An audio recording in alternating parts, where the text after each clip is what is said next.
घडू नये महाराज. पण तरी सांगेल, मुलीबद्दल हृदय असं कोमेजून जात बापाचं बरं का. कारण गरीब बाप कष्ट करत असतो एवढं एकच काय नाही, मुलीचं चांगलं व्हावं, मुलगा चांगल्या संस्कारात वाढावा एवढीच अपेक्षा असते बापाची. तुकोबरांना ते उपमा द्यावी वाटली त्याचं कारण आहे. जसं एखाद्या मुलीचं लग्न जमावं महिला मंडळ, आणि लग्न जमलेल्या दिवशी मुलगी लय खुश असते का, कारण मुलीला मुलगा दिसायला चांगला पाहिजे. आहे की नाही, तो कसा असू दे तो दिसायला चांगला पाहिजे. आईला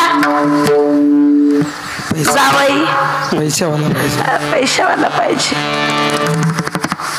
बापाला फक्त मुलीचं सुख पाहिजे. खर्च किती करतो, बैठक बसली काहीच देऊ नका म्हणणारे जेवढे नेतात ना तेवढं दुसरं कोणीच नेत नाही.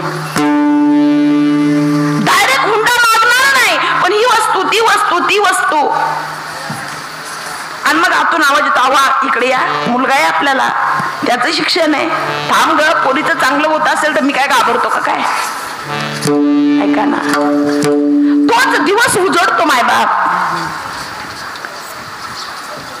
सकाळच्या वेळेला पाहुणे रावळे येतात, दुपारच्या वेळेला पंगत बसली जाते, संध्याकाळच्या वेळेला लग्न लागलं जातं, सगळे लोक जिकडे तिकडे होतात आणि आता मुलीला जायची वेळ येते. जाते लाडाची लेक आज सासरी, जाते लाडाची लेक आज सासरी, लेक एकुलती एक दिली परक्या घरी, जाते लाडाची लेक आज सासरी. ती मुलगी ना आजी जवळ जाते, आजी आता मी चालले पण बाबाला उपवाशी ठेवू नको बरं.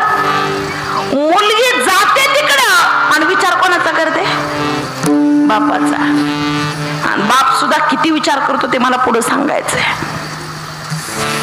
आईला म्हणते, आई तू लय हुशार समजते, बाबा साधा आहे माझा, भोळा आहे बाप माझा, त्याला वाईट वाटेल असं कधी वागू नको. लहान भावाला म्हणते, अरे कोरोनात नोकरी गेली बाबाची पण जातोय घरून डबा घेऊन, पण मी शाळेत जाताना बघत होते स्टँड वर हमाली काम करतोय बाबा आपला, आपल्यासाठी त्रास देऊ नकोस.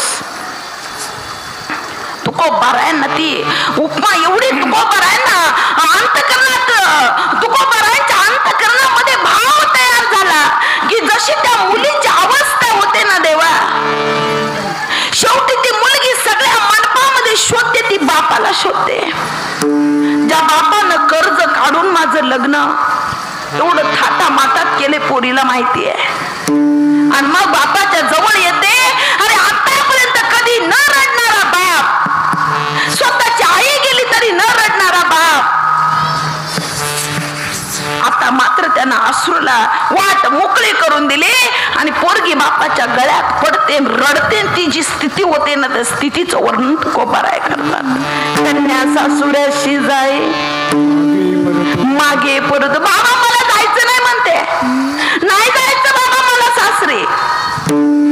तुकोबाराय म्हणतात, तसं माझ्या जीवाला झालं अभंगाचं दुसरं.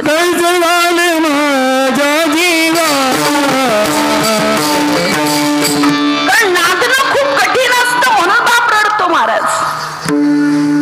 प्रसंग सांगेन मी तुम्हाला, तसं माझ्या जीवाला झालं पण का रडला बाप तो प्रसंग सांगते. एखाद्या मुलीचं सगळं चांगलं झालं की बापाला आनंद आहे, पण 3 मुली असाव्या, 2 मुलींचं चांगले, एका मुलीला सासरवास आहे. अख्खं गाव सांगतं, अहो तुमच्या पोरीला लय सासरवास आहे, पण पोरगी तोंडातून ब उच्चारत नाही महाराज. कारण तिला नांदायचं आहे. ती म्हणते मला माझ्या बाबाचं नाव मोठं करायचंय. आताची आई मुलीच्या प्रपंचामध्ये तिनं किती लुडबुड करावी हे तिनं जिस्तीचं ठरवावं महाराज. पूर्वीचा काळ इतका त्रास होता माहितीये माता माऊल्यांना. बापाने विचार केला जाऊन येऊ, म्हणजे न कळत जाऊन येऊ, पण मुलीची तक्रार नाही म्हटल्यावर करणार तरी काय. आणि ऐका पुरुष वर्ग, हृदय पाझरेल तुमचं महाराज. बाप मुलीला भेटायला गेला न सांगता, अख्खं गाव बाप न सांगता मुलीच्या दारात गेला. त्या बापानं दृश्य पाहिलं, जावई मुलीला मारत होता महाराज. मुलगी आक्रोश करत होते, मुलगी रडत होते. बापाला आता जाऊन माझी मुलगी घेऊन जातो म्हणता येत होतं, पण दुसऱ्या क्षणाला मुलीचं आयुष्य तर इथंच आहे, तिला माझ्याकडे समाज जगू देणार नाही.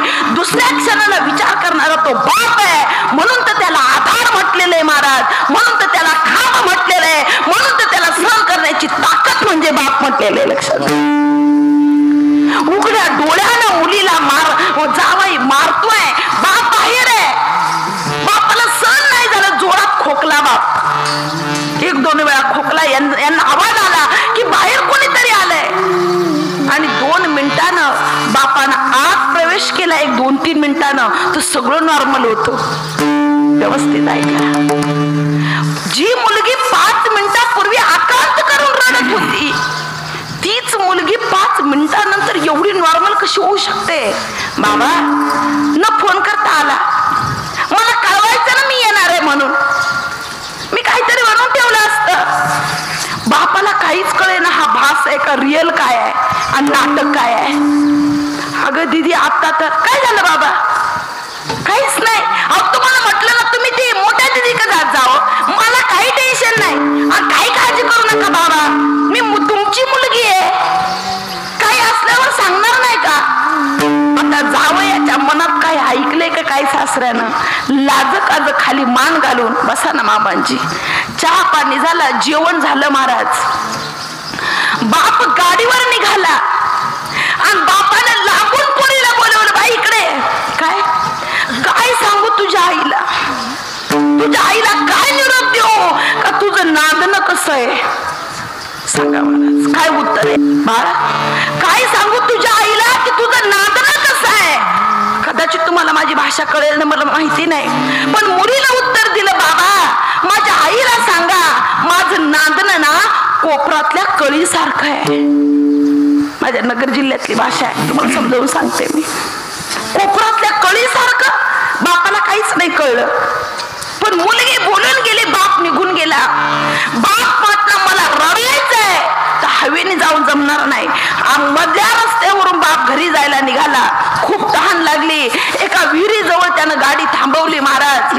पायऱ्याने तो बाप आत गेला, पाणी पिला. त्यानं चेहरा धुतला, पोटभर पाणी तो बाप पिला. आणि ज्यावेळेला तो वरती जायला निघाला त्यावेळेला हा जो कोपर आहे ना, तो हा दण त्या कठाडाला लागला. कशाच्या? विहिरीच्या. जोरात कोपर ज्यावेळेला कठाडाला लागला आणि ज्या वेदना झाल्या त्या वेदनेला कळ असं म्हणतात. ती इतकी कळ त्या कोपरामध्ये आली का त्या बापाला रडता येईना, सांगता येईना आणि काहीच करता येईना. पटकन मुलीचं वाक्य आठवलं, बाबा माझं नांदणं हे कोपरातल्या कळीसारखं आहे. बाप रडतो तो फुकट रडतो का महाराज? तो रडतो कारण शेवटपर्यंत जबाबदारी माझी लेकरू दुसऱ्याच्या घरी आहे.